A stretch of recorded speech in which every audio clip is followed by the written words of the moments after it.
ওই দিক থেকে ঘর হইলো ওইদিকে ওই ঘরে আমি একটা শব্দ শুনি উঠোনে এসে এখানে এসে আমি গাছের বস্তা ঢেলেছি। ঢেলে আমি পুকুরে গিয়ে গোসল করেছি। গোসল করে জামা কাপড় নিয়েছি। জামা কাপড় নিয়ে আমি দোকানের সামনে গিয়েছি। আমজুবের মোতালিব, তারপরে আরো মান্যগণ্য কয়জন, এই যে এই ছেলেটা না, এই ছেলেটা সরি, আরো কয়জন 5-6 জনকে নিয়ে আমি এনেছি, ডাইরেক্ট ধরেছি।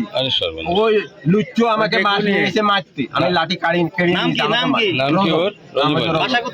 বাসা আমজুবি, উত্তরপাড়া। কটার দিকের ঘটনা? মাগরিব নামাজের পরে আজান দিয়েছে, ওই পোয়াতি বিলে আমাকে আজান দিয়েছে। তারপরে আপনি এসে দেখছেন ভিতরে আছে অসামাজিক অবস্থায়, অন্ধকারে ঘরের ভিতরে লুচ্চু ধরেছি। আবার কি আপনাকে ঢাকা চোরার আমার কোনো কথা, সমাজের এটা বিচার, আমি সমাজের বিচার মানি। আর আমার টাকা জমি আমি টাকা পাঠাইছি বিদেশ থেকে, ওই মহিলা ওর নামে সব নিয়ে আমার টাকা জমি গুলো আমাকে ফেরত দেবে, আর কোনো দাবি নেই। লুচ্চু নিচলি ওই মেয়েটার নামে আপনার কি কি দিচ্ছেন? আমি 12 কাঠা জমি ইচ্ছায় দিচ্ছি, আর 5-6 বিঘে জমি কিনেছি, সব জমি ওর নামে করেছি, আমার নামে করিনি। এই জন্য আমি আপনাদের কাছে বিচার চাই। আমার সম্পদ আমাকে দেখ, ও চলে যাক, লুচ্চু নিয়ে আমার দরকার নেই। আমার ছেলে 1 মেয়ে না, ওই পরিবার আমি কি করবো? ওই লুচ্চু নিয়ে আমি ঘর করবো? এর আগেও কি এরকম ঘটেছে? এর আগে ওনার সাথে, ওই মেয়েটার সাথে, ওই ছেলেটার আজ 40 বছর থেকে এরা সম্পর্ক।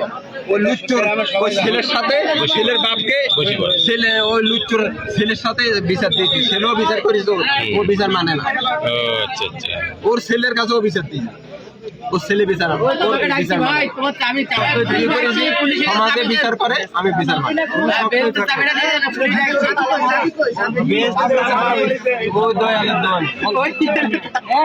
দর্শক যেমন দেখছেন, মেহেরপুর সদর উপজেলার আমজুপি ইউনিয়নের ইসলামনগর গ্রাম, এই ইসলামনগর গ্রামে অনৈতিক কাজে সন্ধ্যার দিকে একটি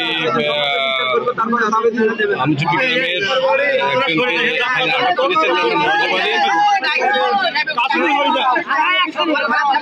দেখছেন। অসংখ্য মানুষ এবং তাদেরকে ঘরে আটকে রাখা হয়েছে, এবং এখানে দেখছেন যে অনেক উপস্থিতি, এবং স্থানীয় মেহেরপুর সদর থানার পুলিশ ইতিমধ্যে খবর পেয়ে ঘটনাস্থলে পৌঁছিয়েছেন, এবং এলাকার মানুষ রজব আলী নামে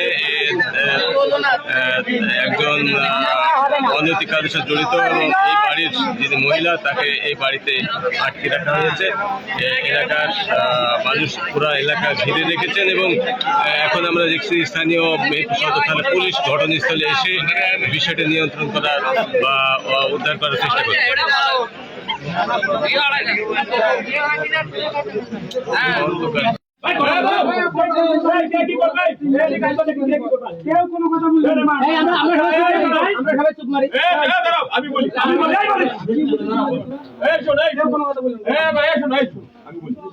ভাই, তোমাদের বলছি, তোমরা তোমাদের বাপের বয়স লোকগুলো আমাদের সামনে, যারা চলাচল করে, এই কথা শোনা আগে, যারা চলাচল করে তারা কিন্তু আমাদের সামনে আছে।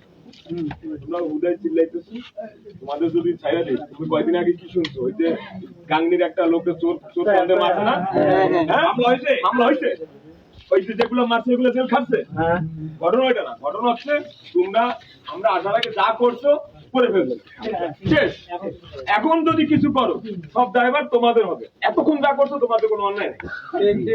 এখন যদি আমাদের সামনে কিছু করা হয়, সেই সব ড্রাইভার তোমরা নিতে হবে। এখন যে লাফাইতেছো, ওই চোরে মারার সময়, যাওয়ার সময় যে পথ দিয়ে যাওয়ার সময় সবাই একটা লাঠি মেরে দিচ্ছে, এখন আসেন। আমার কথা ওইটা না, তারা খারাপ কাজ করছে, তাদের জন্য খারাপের জন্য খারাপ আইন আছে না? আমরা কি তুমি ওইখান থেকে তো চিল্লাইতেছে, যে বলতেছে যে আমরা এখানে বিচার করবো, তুমি যাও তো বিচার করো তো, দেখি পারো কিনা। আর আমরা আসার আগে যা করছো, ওই যে বললাম, মায়ের যেটা দিয়ে লাগছো দিছো, শেষ। এখন আমাদের আইন মাফিক ওরে যতটা গুরুত্বর ভাবে আইন মতো ঢুকানো যায়, যত ধারা ঢুকানো যায়, ওই সালার পর সালার ঢুকাইয়া ওর যাতে আরো 10 বছর না বের হইতে পারে, এই ব্যবস্থা আমরা করবো। এইটাই তো, আমরা তো তোমাদের মতো যাই ওরে পিটাইতে লাইট দিতে পারবো না ভাই, চাকরি করি ভাই। ওরে আমরা পারবো কি, একটা জায়গায় 3টা ঢুকাইতে দাঁড়া, যাতে মাদক আর 3 বছর 4 বছর 10 বছর না বের হইতে পারে। ঠিক আছে না? এইটাই শোনো, এইটাই আমরা করবো। মাদক চোখে নিয়ে যাবো, আমি বলি খারাপ কথা দিচ্ছি, মনে করছি করবো।